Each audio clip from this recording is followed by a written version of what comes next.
How are you guys targeting the group buyouts, Tony? Like, who is buying out this property, and how are you targeting them?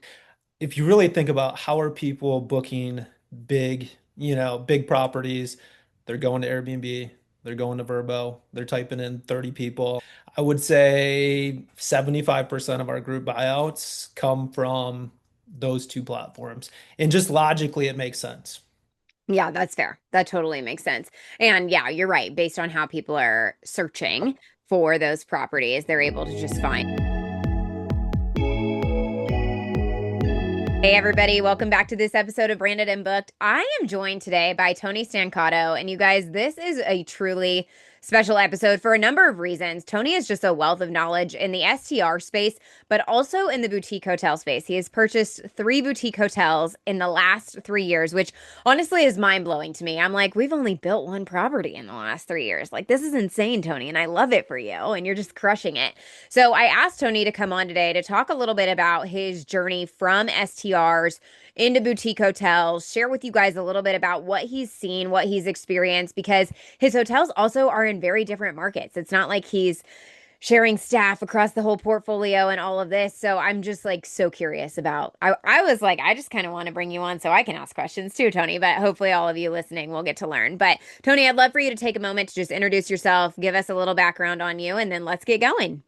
Yeah, thanks for having me. So, our journey kind of started, me and Jordan, my business partner, back in 2020.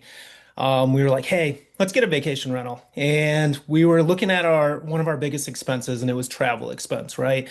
We're like, hey, let's life hack, we'll turn that travel expense into a business write-off. So we started looking, Gatlinburg, Florida, all that stuff. And the numbers to us just didn't really make sense. The prices were twice as much as they are here in Michigan. The revenue was relatively the same. So we're like, you know what?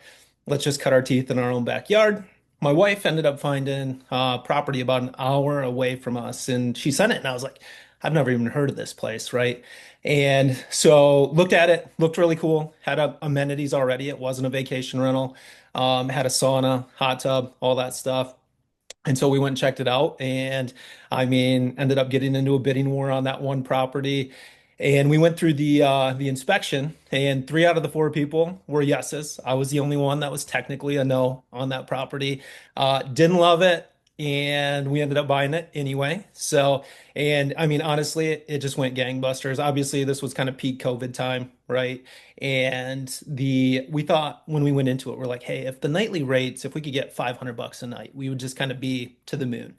They started coming in at like 1650, and this is like an old farmhouse. Like the cabinets were, disgusting. I mean, they were fine. But you were like, who would pay 1650 for these cabinets, that floor, but people loved it. So we're like, oh, hey, like this is a great area. Let's find another one. So we found another one. And then this is kind of where this transition into motels started. We found my wife, again, she seems to find all the deals, right? She Yeah, found she this, really does. she does. She does. That'll be the common theme throughout pretty much all these, right? She found this one property that it was a single unit for rent. It was an apartment for rent, and it was in a 5 unit condo. And she's like, you guys just need to buy this whole thing. So we reached out to the owner. Again, had it listed for rent, but we're like, hey, would you ever consider selling it? And he's like, no. And we're like, hey, that was kind of arbitrage. A lot of people were doing we're like, hey, let's try arbitrage on this one 2 unit, or 2 bed, 1 bath property. Started going down that route. Ended up not working out on that one particular unit. And then, so we just stayed in touch with him. He came back probably 6 to 9 months later, and he's like, hey, are you guys still interested in buying it? We're like, yeah, absolutely. So he had a price. These days everybody has a price in mind, and then there's the price that actually makes sense and works, and it didn't make sense. So we offered him three other options. And one of those options was like, hey, we'll partner with you. You keep 50%, we keep 50%. We'll get debt on that property. You get some of the cash out. So over 6 figures, he'd get a cash out. We'll furnish the entire property, and then we'll be 50-50 partners. So technically we didn't have to bring any cash. We thought we'd be slick about it, and we're like, hey, we'll just do no, zero interest credit card and put everything on a credit card. So technically we were like zero down into that deal, right? But that's where we stumbled on. It was 5 units, 10 beds, 6 baths. stumbled on like renting the entire property to people.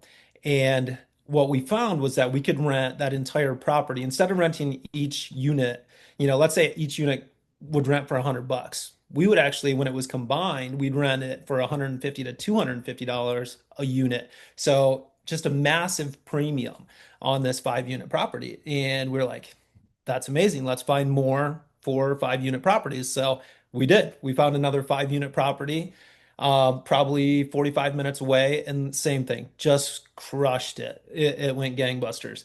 The problem is, well, there's two problems in my opinion. One, you can't find a lot of 4 and 5 unit properties in this market. Like some markets, maybe yes, but this market, there's very few of those. So it was just kind of like, we're not going to be able to scale with that model. And so we're like, got to thinking, where else could we get like, call it 10 beds, 9 baths, 10 beds, 6 baths for, relatively the same price. And my wife found the next property, which ended up being our first hotel. And that was a 8 bed, an 8 room motel with a manager's quarter. So it ended up being nine beds, and 10 baths. And so we're like, hey, let's try that group buyout method with this thing. And so that's kind of how we got into our first motel. And yeah, so it was more of like, hey, let's see what happens if we can make it work in that with the way that we did it with the other ones. Okay, that's insane. I don't think I knew all of that background on your story, Tony. So you started with the STRs. You were watching how explosive that growth was. Obviously, yes, during 2020. So you may or may not see that in today's market. Who Yeah. knows? But then you guys kind of were like, listen, I think we can really scale this. And you started looking for bigger deals pretty quickly. You weren't like, let's have, 12 STRs and then we'll do this. It was more like we see the benefit here and we're just going to go for this. Yeah, and we were growing our property management company at the same time, right? Right. Vacation rentals. So we had a lot of rentals in the area. We were starting to get a lot of rentals, so we just had a lot of comfort too.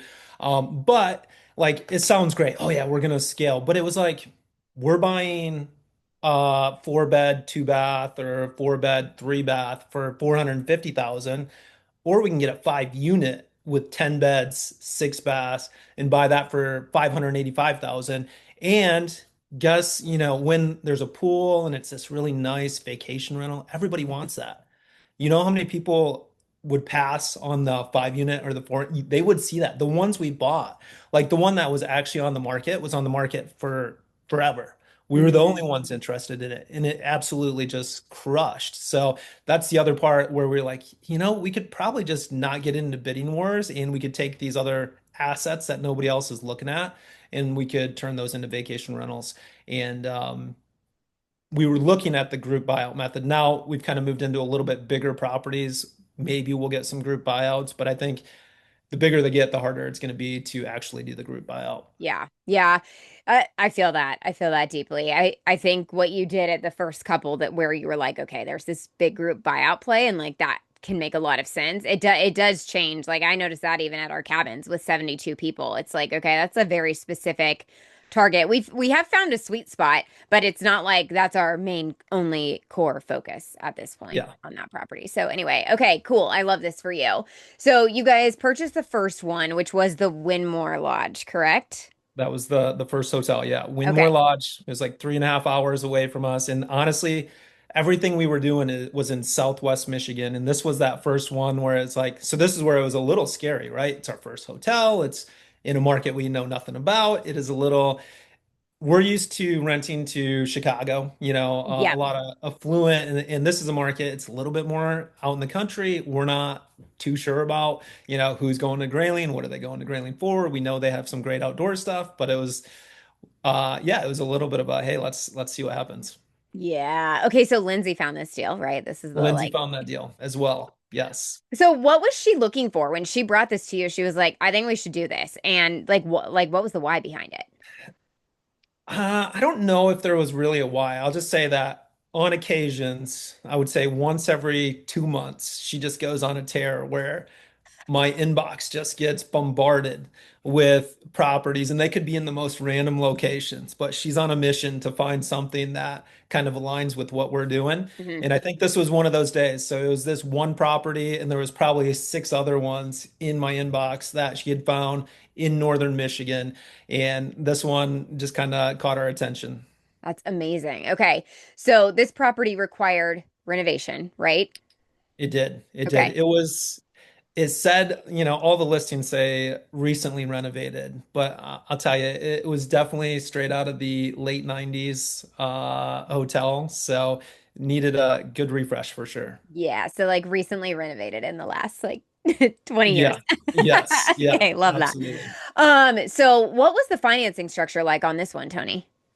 So financing on this one, technically, I mean, it was 8 units in a manager's quarters and it was under $400,000. So we actually, Wow. yeah, yeah. And so we purchased it cash initially. Okay. And we purchased it cash, and then I would say 3 months later, we were like, you know what, let's raise some money to because we had all these bookings anyway when we bought it, and it was like we're just going to continue to operate it. We're going to get the build out plan and all that stuff. So within the first 3 months, we found some partners to come in on the deal with us, and then we went to a commercial lender, and basically we had to leave 35% down. They would actually finance the construction piece of it too. So all in, we're just under 700,000, but we had to leave 35% of that 700,000 in. Yeah. Okay. That makes sense.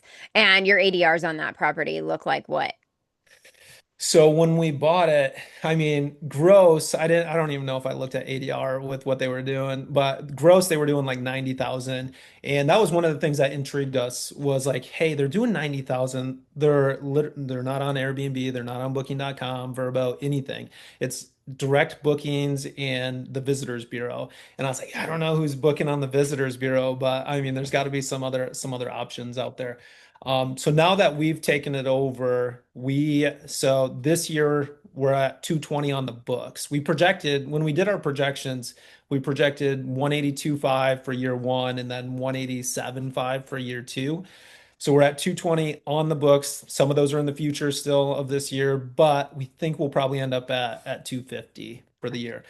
And then in terms of ADR, so this is where again that group buyout comes Yep. into play, right? So I will say in the off season, ADR is probably more like 110. And for that area, hey, I think that's phenomenal. I mean, Hmm. it is pretty, if you look at all the competition too, it's very reasonably priced hotels. Yep. And in the summer, now we're doing like 180 and we're probably $50 more than anybody else on the Wow. market. And now that's for the single rooms. But now when we do the full group buyout, we're getting close to 260 to 280. That's So amazing. yeah. How are you guys targeting the group buyouts, Tony? Like who is buying out this property and how are you targeting them? Yeah, so there's no magic in this one. I haven't found like, hey, I got this secret sauce, but if you really think about how are people booking big, big properties, they're going to Airbnb, they're going to Vrbo, they're typing in 30 people. Hmm. Hey, maybe they're looking up north and they see five properties and oh, what's this little hotel? Hey, we can all have our own rooms. I would say 75% of our group buyouts come from those two platforms. And just logically, it makes sense. Yeah, that's fair. That totally makes sense. And yeah, you're right. Based on how people are searching for those properties, they're able to just find because you guys, it sounds like what you've done is you've created basically a big parent listing and then you have the children listings underneath, right? Right, right. And Okay. here's kind of here's a little trick I would say that we do. So for like our 5 unit down in Southwest Michigan, what we do is make sure that the individual units aren't even visible outside of like 90 days. Yep. So all you could book, we don't want to rent an individual unit July 4th, of next year right now. So you can only book the entire property. We want to get that filled up. Perfect world. It's only big group bookings. The other thing to think about is like on a 5 unit property, when you have five different groups in there, hey, I mean, I'm gonna be honest. Sometimes you'll have, hey, it smells like maybe it smells like weed in the next room. And so you get the call from the one guest and you're like, okay, well, let me try to keep the peace and all that. But when it's a group buyout, they keep, there's one person, they Hmm. regulate themselves. You hear nothing for the Yep. entire the entire reservation. Everyone's fine. Um, so yeah, in a perfect world, we do that. Now on the hotel, what we do is we raise the rate so high, and we actually got a review from somebody that's been coming there for a while.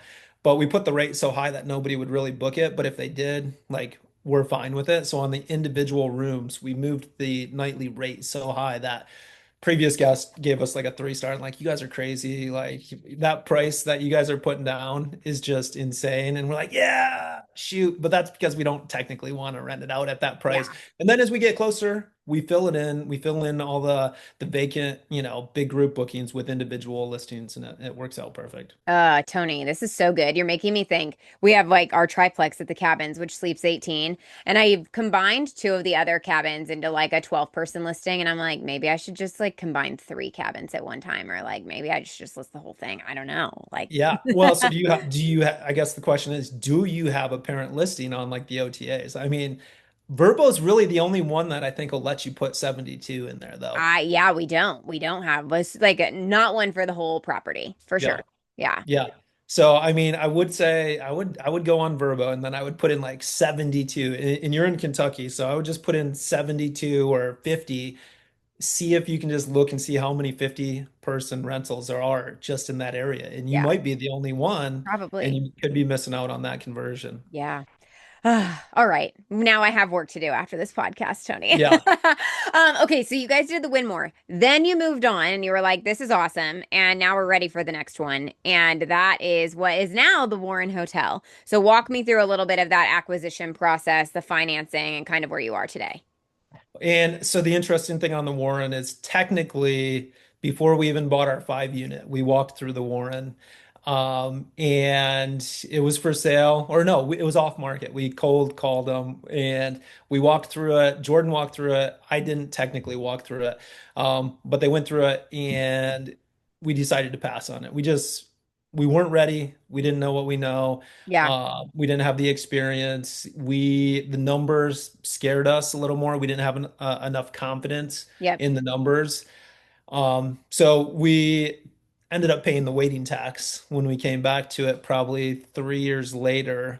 It was 50% more to purchase it. So, and yeah, it was 50% more to purchase it. So they listed it. The people that bought it ended up listing it on the market, and then we went through it. Technically, we got it under contract, and then we backed out and again. And then you know what? We were just like, we love this area, and there's very few hotels in this area, Hmm. and the numbers make sense. If Yep. we can't make it, like if we can't make it work on this property, like what are we doing here? So we went back under contract. We put a hard earnest money deposit down, like basically, hey, if you back out again, we're gonna be out, We're taking this money. tens of thousands of dollars for Yep. backing out. So we kind of put it on the line and forced ourselves to do it. Oh So my gosh, I love that for you. So tell me a little bit about the Warren. Like give us kind of structure of like how many keys and why this area also. Like what is it? What's it near? What's the draw? yeah, so we love this area because again, this is kind of like where all our property management clients are. Mm, Operations for us is in Southwest Michigan. We manage maybe another 50 doors in this area. So we have cleaners, we have handy people, yep. we know the entire vendor network, and we feel really good about being able to service, a property this size. It's a 24 key hotel, and again, it's the perfect vacation driving distance from the third biggest city in the United States. Yep. Even in the off season, it's like, it's peak summer. We have beaches. I'm still discovering new beaches all the time. And it's like just the most amazing. If you haven't been on Lake Michigan or seen Lake Michigan, it's just the most amazing beach, especially in the summer. And they're just up and down the coast. And we're 1 mile from one of the best beaches in Southwest Michigan. And technically, this is the only hotel that was in that town. But it wasn't being ran as much as like a hotel. It was a little more of we'll say, extended stay place when we bought it. So. Okay, interesting. Yeah. Yeah. So you So we changed had a it. we had a lot of renovation and a lot of Yes. work, a lot of rebranding to do, and that's where you came in. Yep. So We went down to Boutique Hotel Con, which that's coming here next month, 16th and through the 18th, Yeah, September. September. Yep. Yep. So looking forward to that. But we seen you speak there, and I know you were doing some branding and stuff for Blake on that one, and we're like, we got to get Steph in here. We did a little bit of branding on the Winmore, and it was good. But what you guys did with the Warren, I mean, just took it over the top. So it definitely showcases well, and people have commented just on the font alone, numerous times. So I love I it. appreciate all your help on that. Oh, you're welcome, Tony. Yeah, that was such a fun project. I want to hear, Tony, a little bit from you. I had two questions. One is about seasonality because in Southwest Michigan, I imagine that you guys are incredibly seasonal and in the wintertime, it's just dead. How do you guys manage cash flow and how do you kind of handle those super slow seasons where maybe you don't experience this, but we certainly do in Kentucky. It's like we are literally in the red this month. So like, while our peak season is so green, that's great, Yeah. but we have to be prepared for those winter months. So how do you guys manage that? Well, you got to crush in the peak season for sure, right? That and Race. then you got to Yeah. then you got to manage well in the off season for sure. Now, so this will be the first hotel we've managed in Southwest Michigan, Okay. and we're not sure exactly what to expect. Again, we have some great shoulder seasons, Yep. so as soon as the fall colors start coming in, we'll still get tons of traffic. We get there's a lot of wineries. We got a wine tour. People come for the wine tours all the time. Weddings, lots of wedding destin. There's a lot of wedding venues in the area with no place to sleep. So we think it'll be pretty busy in the fall. Spring should be good. Winter, we'll find out. But I'll also say the same thing about Northern Michigan, where it was like we're not next to a ski hill or anything like that. And we're like, man, it's gonna be tough during and it was just gangbusters. Like, I mean, we're like, this is the best, like it Interesting. was our best performing property. I mean, we managed some really high-end, multi-million dollar homes, Hmm. and this little 8-unit hotel was just like crushing it. That's So we'll fun. see. We'll see how it goes. The good news is the new hotel that we just bought, the off season, the peak season for them is different than the peak season here. So we're looking forward to, having different hotels in different peak seasons. Yeah, that's huge. What was the financing structure on the Warren? So the Warren was a little bit better. We hated the 35% down. We know there's better financing, and Yeah. it's really, I talked to Mitch and Luke. They go to the hotel conference, Yep. right? And they just kind of planted that seed of what kind of financing is out there. And so they just said, hey, we had to call like 50 banks to get the financing that we did. So we're like kind of went into it with that mindset. It's like we're looking for 20% down and we're just gonna call around until we find it. And ended up working with a credit union that we've never heard of. And so we did 20% down. We brought in some partners on this one as well. So we don't technically own anything by ourselves. Yep. Everything we own, we have investors in. And then we'll buy in as well. So we buy an equal share, and then we'll get a little extra for finding the deal and kind of doing all that. Management, design. Yeah. Yeah, so our property management company does the Okay. managing of all the Yep. properties, but we'll usually get call it a 10% extra equity just for, getting the deal. Yeah, yeah. And managing all that's involved once Oh you actually, gosh. I mean, it's insane. Like I don't think anyone realizes what that process looks like. Yeah, so we get some questions about that. I think that's just a good thing to know. We get questions about, oh, why do you get 10? It's like, well, guess, over at the Warren and even in Grayling, it's like the amount of work that we do personally, it's like, and I don't love, playing contractor or anything like that. The amount of work we do or the amount of work we even pay, we have an operations manager. The operations manager puts so much free time into that. It's like Yeah, by the end of it, you're like, if you even knew what this 10% actually cost us, you know, um, your mind would be blown because it's yeah. definitely not a 10% or an Right. easy 10% by any means. Right, right, right. Yeah, no, it is not. Even just going through the due diligence process and like the Uh, environment, I just everything. I'm like, oh my yeah. gosh, it's so much. We Or did. driving packages from, Indianapolis to Kentucky. Kentucky, right? Mhm. So Yeah. just all No, those I little know. things that eat your time up. Yes. So, Oh my gosh, so much time, so much time. But hopefully, I always try to say to myself, I hope that this pays off in the long run. And you know what? Even if it doesn't, at least we did something cool and we tried. Like, at right, least we tried, right, Here we right. are. That's all Exactly. we can do. Okay, so you guys got the Warren. It's up and running. I know you were a little bit delayed in construction. One of the other questions I had for you on the Warren was, how did you guys do your, and maybe the same for the Winmore, how did you decide what that construction budget was going to be? And were you over budget? The answer is always, you're always over the budget, right? And always over the deadline.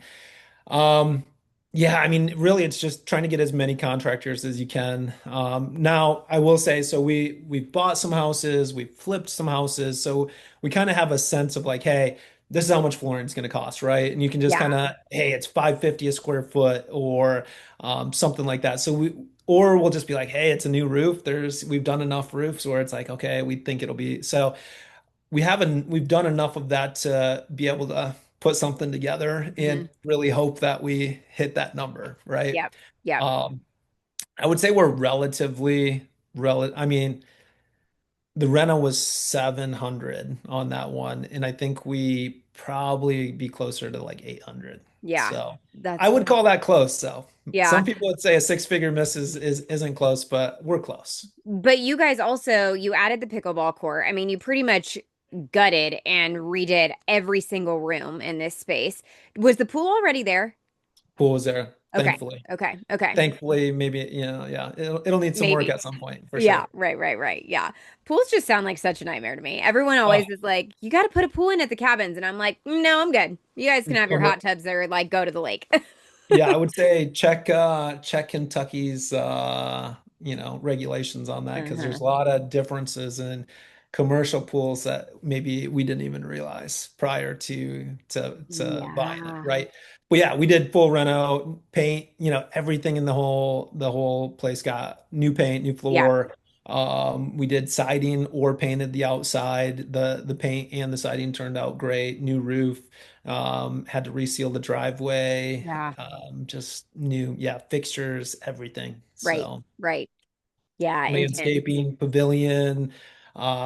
We poured pads. We redid steps. We got the pickleball court turned out great, especially with the Warren logo on Oh, it it. does look so good. So, It's so good. um, so yeah, we redid everything. Biggest project to date for sure. And we actually, silly us, we put our tightest timeline, probably on any project on that one. And we aimed for May 15th, and our first day, I think, was the very beginning of July. Yeah. Wow. Yeah. Intense. An intense timeline, Tony. Yes, yes. Yeah. That is a good point though, and I think so many people forget about this. You are almost always going to be over budget and over timeline, and you have to plan for that. Like you have it's almost like you have to account for that in some Yeah. capacity. And I almost wrestle with that because there's times where it's like, I don't know. So Jordan's a little bit more of the free spender. I'm more of like very restrictive, right? But it's Yeah. like if the budget's there, then you almost lean into the budget that's there anyway. You're like, Yeah. oh, we got the budget to do that. Like, let's do it. And then you no matter what the budget is, I just feel like you fill that bucket and then you end up forgetting about a couple things and go over no matter what. Yes. Yes. So, Yes. Yes. I definitely did that on our event venue at the cabins and did not realize how much the Pollywood tables that we put outside would be and what that was going to look like. And I was like, but we have to have them. So I guess this is what we're doing now. $1,500 times 9 tables was yeah, expensive, but it's fine. nice. Okay, then you guys found the third property, which you just closed on very recently. Yeah, we closed on this one July 22nd. In Um, totally different market outside of Michigan. Out first time first time outside of Michigan. Stepping outside. Yeah, and we're under contract on it as we're going through the Warren project, and you're like, what are we thinking? The good news is this one's just a little bit different. It turnkey, they Yep. renovated it. 18 months before we bought it, or 24 months, something like that. And it came with a staff. So everything is Huge. up and running. It has 6 employees. The numbers, allow for the employees to be there. So we have an office manager, we have assistant office manager, and we have like full-time cleaners and all that stuff. So it Yeah. was one of those things. It's like, hey, the numbers make sense. Lindsay found that one as well. And the numbers make sense. Let's just go with it. It's in a great market. This one was off market though, right? Correct. So Yeah. the funny, I mean, crazy story. I mean, that one's a crazy story. I'll try to make it super quick. But Lindsay was like, we got to go to Dahlonega, got to go to Dahlonega. And she's like, Hallmark Town. I'm like, yeah, Hallmark, whatever. And then we're going to Florida. I'm like, I'm just gonna pop over there. She was looking at a bed and breakfast. We swing over there. Ends up, I'm like, hey, we want to stay here and maybe interested in buying the place. We're like, oh, we're under contract. I'm like, oh shoot. So we just hang out in Dahlonega. She looks at this hotel and she's like, man, too bad that one wasn't for sale. I mean, it looks amazing. And you're like, there's no way that they're selling it. I literally 2 days later, I post about the Winmore Lodge in Grayling, Michigan. We're talking 13 or 14 hours away from Dahlonega. The owner of our 27 on Park posts on my post says, "Hey, I got a hotel for sale in Dahlonega, Georgia. Let me know if you'd be interested." It was that same hotel that she had pointed at, and I'm like, "All right, that's just a little too coincidental that Hmm. that happened." So we ended up, yeah, on our way back from Florida, we stopped, checked it out. He gave us a tour. We flew down another time, kind of did the inspections, all that stuff. And yeah, Dahlonega is an amazing market. It reminds us a lot of Southwest Michigan. It's 70 minutes from Atlanta. You got the wine tours, big wedding destination, a lot of cool history there. Very, very busy. Every time I go there, it's like it'll be Sunday night or Tuesday night, and it's just buzzing. Tony, So why were they selling? bad partnership. Oh, that's tough. Yeah. Yeah. Interesting. So apparently these two, the story I got was they went into it together. As soon as they closed, the one partner just like wasn't doing anything. Ugh, And they were that's supposed to be the catering side. They had a catering background and all that stuff. It came with a event space and all that stuff. So we do a lot of rehearsal dinners, that kind of stuff. got it. And so they were going to lean on that partner for like getting this part of the business up and running, and then they were just like hands off and didn't do anything. So did not work out. So you guys were able to pretty much just step into this one and be handed over everything and like, hi, it's yours and just keep operating as it was, right? Correct, correct. So Those ones are fun. interesting. Those ones are fun. I mean, Yeah. those ones, You those like ones, come in and just go right away. right, right. So, but yeah, that Interesting. was that I did go down after we closed. Kind of, I had to introduce myself to all the employees because Yeah. I mean, hey, you guys are working for us, but we haven't met. So went down there, introduced, kind of just talked over kind of the game plan, and now we talk maybe once a day, once every other day Yeah. with the office manager. But plan to go there more. I'm looking forward to reasons to escape Michigan in the January, February timeframe. So. That's a very fair statement. Yep. I love that for you. What was the financing structure on that one? So we thought the last couple deals we did, we had like 20% down, and Yep. we're like, "Oh, we'll get 20%." Went into it, penciled everything at 20% down, couldn't get it. I would say one thing to keep in mind, for people listening is when you go into a new market and you're not in that market, or even if you're like our banks here didn't want to lend in Georgia. Mm, Georgia, there was actually quite a few banks. Again, we feel like we kind of went down like, okay, we got to call all these different banks. We probably talked to another 20 banks on this. And the banks in Georgia didn't want to lend to people in Michigan. So, and then I would say hotels in general aren't like, I would say banks' favorite asset class. A lot of them have really small buckets to allocate capital to. So a lot of people we talk to, like their bucket's already filled. We're not taking any more of those assets. So that caused a little bit of a problem, but yeah, we just kept saying, hey, we gotta kind of break that barrier once. Like when we go to the next bank and it's like, hey, we're doing this one. This is kind of how it's turned out. That'll make it a lot easier to get financing on that next out-of-state project. Yeah, And I would definitely. even say from investor standpoint, so very similar to the Warren, I think we have three investors on this one. We ended up kind of similar to the banks where people in Michigan were like, Georgia, that's not what you guys do. I'm not that interested in like the Warren Hotel. We found partners like over a holiday weekend easily, like build it quick.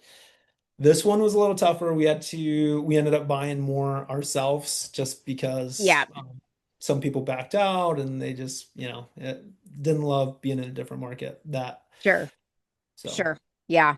That's so interesting. So when you're like this loan, for example, is this just a commercial loan? Is it SBA? Like what is that like what is it? yeah, just commercial. Okay. SBA was an option. I've just haven't heard great things. I know a lot of people use them. I hear I've they heard take no good things about SBA. Zero. I Zero hear percent. they take forever Yeah. and they basically will do the biggest financial audit on like they need every to know where every dollar has moved in your Yeah. like especially if we're going to bring investors on, that just sounds like a nightmare of a Yeah. process for them. Yep. Like we could do it, but we wouldn't want to necessarily do that for them. So we ended Right. up just going with a commercial product, 25% down. Nice. Okay. Very cool. Love that. Love that. Tony, you guys are crushing it. So like what's next? I mean, three, four, five, six, seven. Yeah, well, so we do have a goal. It is technically a key goal, like a certain number of keys. Okay. And Yep. honestly, like this one in Dahlonega, it's only 14 keys with an event space, and the revenue that it's producing is like mind blowing. In turn, especially when you compare it to like what our projections on the 24 unit are Right. or our small 8 unit, it's just like It's finding amazing. good properties and good markets Yeah. is incredible. Yeah. So It matters. Yeah. It yeah, so matters we're definitely looking tremendously. to add more. Cool. For sure. But I would say Southwest Michigan, we do want to, sounds like we're all over the place, but we have two markets. We would love to find more in those two markets Yeah. initially and try to get as many in those markets to kind of hit our goal versus kind of going all over the place. Yeah, that's fair. That's so fair.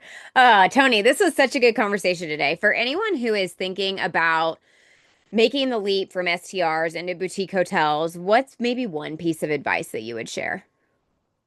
I would say figure out why you're doing it first, Yeah. right? If you're just looking for some side income, like, hey, vacation rentals will be great. If you're looking to like leave your gig, maybe build some wealth, I would say think bigger, faster.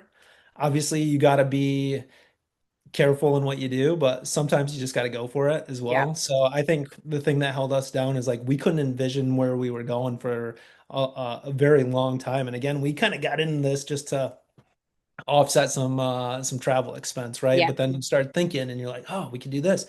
And I think what you'll find is no matter where you set your goals, you'll hit them.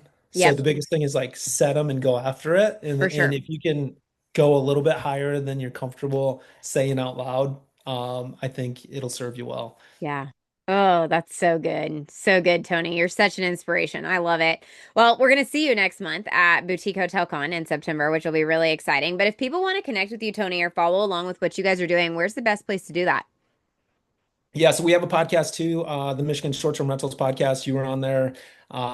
Check out that episode. It was great. So you can, kind of get familiar with us and in the Michigan market by going there. You can find me on Instagram, at Tony Stancato, or do a little bit on LinkedIn as well. So I love it. Thank you so much, Tony, for being here today. I really appreciate you.